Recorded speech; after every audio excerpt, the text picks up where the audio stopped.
In this video, I'm going to explain about odds and how they differ from probabilities. Odds are typically expressed as some number to some number, whereas probability is typically expressed as some number in some other number. So the odds of rolling a 6 on a die is 1 in 5, or 1 to 5. So there's one way to roll a 6, and there's 5 ways not to roll a 6. The probability is 1 in 6, 17%. So there's 6 possible dice rolls you can have. One of them is the 6. The odds for getting a coin coming up tails is 1 to 1, right? There's a heads and a tails, and you can have one outcome where it's a tails and one outcome where it's not a tails. The probability is 1 in 2. So there's one way of getting tails, there's 2 possible outcomes, that's 50%. We often will see odds or probabilities calculated from something called a contingency table.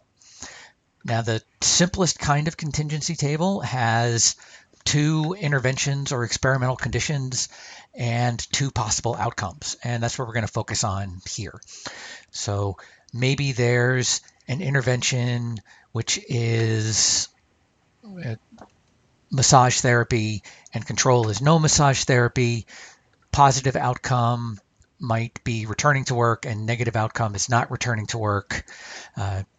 And you can break it up into 4 different possible outcomes, right? So people who got the intervention, the massage therapy, and did return to work, people who got the massage therapy and didn't return to work, people who didn't get the massage therapy but did return to work anyways, and the people who didn't get massage therapy and did not return to work. Now, it's important to remember that this experimental condition may not be something that you're imposing from the outside, right? It might be something that is naturally occurring, right? So it might be based on gender, male and female. It might be based on ethnicity. It's not necessarily something that a scientist is imposing. It might be somebody seen at one clinic versus another.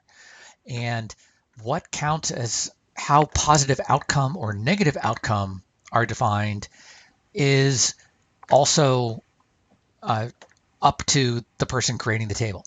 So positive outcome may not be the outcome we'd like to have or the best possible outcome.